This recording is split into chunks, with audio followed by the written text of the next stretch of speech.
Hi friend, তোমরা কেমন আছো? আমি ভালো আছি। তো আজ আমি একটা চিকেনের রেসিপি নিয়ে তোমাদের সামনে এসেছি। তো এই চিকেনের রেসিপিটা খুবই সহজ।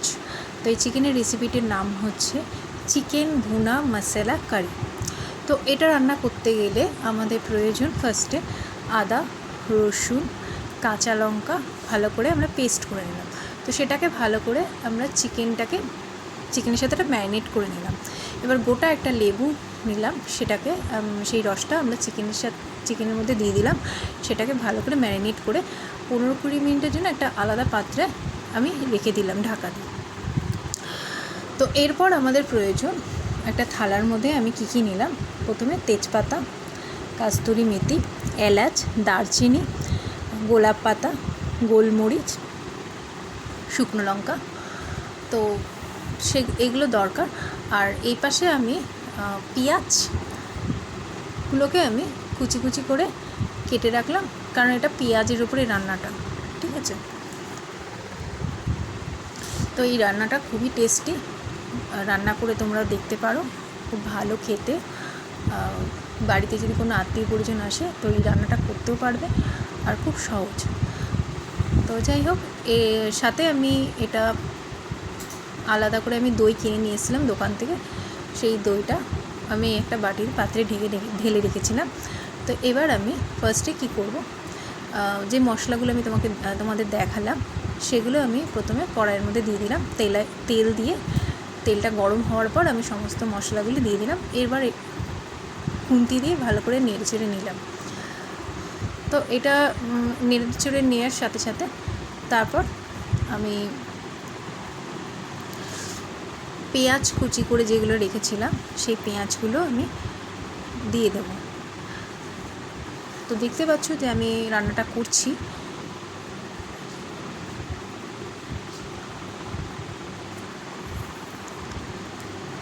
এবার আমি পেঁয়াজগুলোকে আমি দিয়ে দিচ্ছি কড়াইতে। এবার ভালো করে নেড়ে চড়ে নেবো, এবার সাথে একটু নুন দিয়ে দেবো। তো পেঁয়াজগুলো আমি এদিকে নেড়ে চড়ে নিচ্ছি, ওদিকে আমি চিকেনগুলোকে আমি একবার দেখে নিলাম যে চিকেনগুলো একটু বাদেই আমি এটা পেঁয়াজগুলো যে একটু কালার হয়ে যাবে তারপরে আমি চিকেনগুলো দেবো। তো এবার আমি যেহেতু আমি লেবু দিয়েছিলাম চিকেনে, আর ওদিকে দই দেবো বলে, তাই আমি টমেটো খুব অল্প করে দিয়েছি, যাতে নাহলে টক হয়ে যাবে রান্নাটা। তো আমি টমেটো খুব অল্প করে নিয়েছি, সেই টমেটোগুলোকে নিয়ে ভালো করে আমি ভেজে নিচ্ছি। এবার আমি চিকেনগুলোকে আমি এক এক করে কড়াইয়ের মধ্যে দিয়ে দিচ্ছি, দিয়ে এটাকে ভালো করে আমি কষতে থাকবো।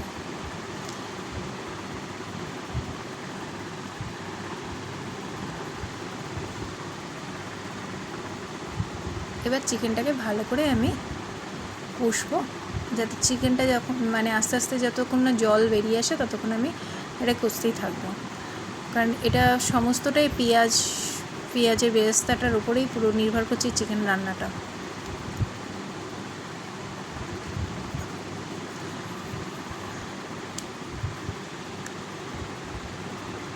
এবার এর উপরে আমি চিকেনটাকে কষাচ্ছি। এর মধ্যে আমি হলুদ, লঙ্কার গুঁড়ো আর ধনের গুঁড়ো দিয়ে দেবো, দিয়ে এটাকে ভালো করে নাড়াচাড়া করব।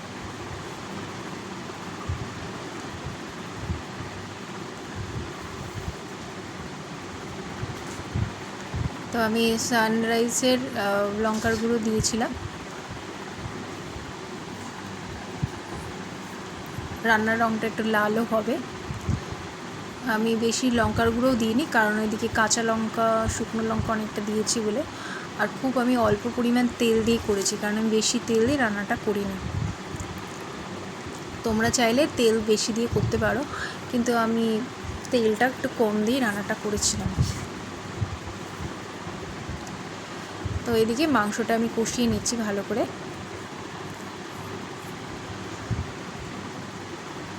এবার আমি এভারেস্টের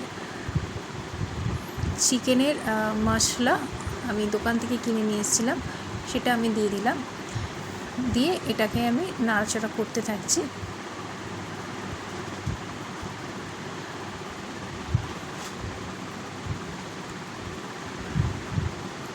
এবার আমি ধনের গুঁড়ো দিয়ে দিয়েছিলাম, ধনের গুঁড়োটা আমি আগেও বলেছি, ধনের গুঁড়োটা দিয়ে দিলাম, দিয়ে রান্নাটাকে ভালো করে নেড়ে চড়ে নিচ্ছি। এবার আমি দই বাটিতে রেখেছিলাম, সেই দইটা আমি দিয়ে দেবো।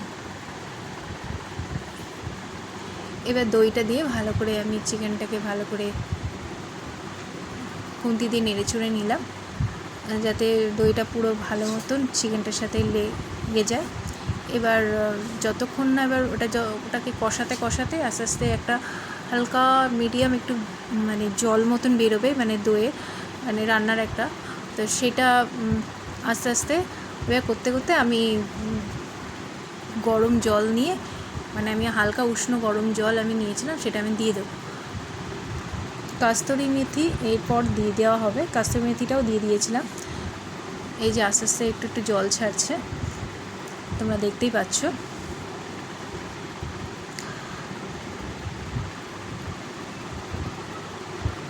এবার আমি জল দিয়ে দেবো, যে গরম জলটা করে রেখেছিলাম হালকা উষ্ণ জল, সেটা দিয়ে অল্প অল্প, মানে খুব বেশি দেবো না, অল্প দিয়ে দিয়ে আমি এটা কষাতে থাকবো। এটা তোমরা মাখা মাখাও রাখতে পারো রান্নাটা, কিংবা তোমরা যদি একটু হালকা যদি একটু ঝোল যদি মতন যদি তোমরা রাখতে চাও সেটাও করতে পারো, কিন্তু এটা সাধারণত আমরা এটা মাখাই করেছিলাম, কারণ মাখা মাখা করলে কি তুমি এটা পরোটা দিয়ে এটা খেতে পারবে। কারণ এই তরকারিটা পুরো টোটালি পরোটা বলো, যে কোনো ভাত দিয়ে এটা ভালো লাগবে না, পরোটা লুচি দিয়ে তোমরা ভালো খেতে পারবে। তো এরপর আমি ধনেপাতা কেটে রেখেছিলাম, ধনেপাতাটা এবার দিয়ে দিলাম। এবার ভালো করে নেড়ে চেড়ে নিয়ে তারপর আমি এটাকে ঢেকে দেবো 5 মিনিটের মতন।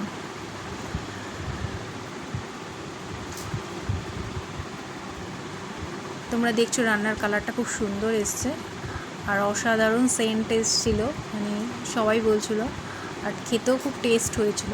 তো এই রান্নাটা তোমরা করে দেখবে বাড়িতে, যদি তোমাদের ভালো লেগে থাকে অবশ্যই জানিও, কারণ এই রান্নাটা আমার করে মানে আমি নিজে রান্না করে বলবো না, আমাদের বাড়িতে যারা টেস্ট করেছে সবাই বলেছে খুব ভালো হয়েছে, টেস্ট হয়েছে। তো যেদিনকে আমি রান্নাটা করেছিলাম, এটা সানডে ছিল, তো সেদিনকে আমি মাকে বললাম যে দুপুরবেলা আর ভাত খাবো না, তো পরোটা করে দাও, পরোটা দিয়েই এই ডিশটা খেতে ভালো লাগবে। তো সেদিনকে আমরা সেটাই করেছিলাম, আমরা এটা পরোটা দিয়ে টেস্ট করেছিলাম, সত্যি বলছি অসাধারণ লেগেছে। তো তোমরা বাড়িতে করে দেখো, যদি তোমাদের ভালো লাগে থাকে ভিডিওটা, তাহলে অবশ্যই জানিও, একটা লাইক কমেন্ট শেয়ার অবশ্যই কিন্তু করো। চলো বাই বাই, ভালো থেকো সবাই।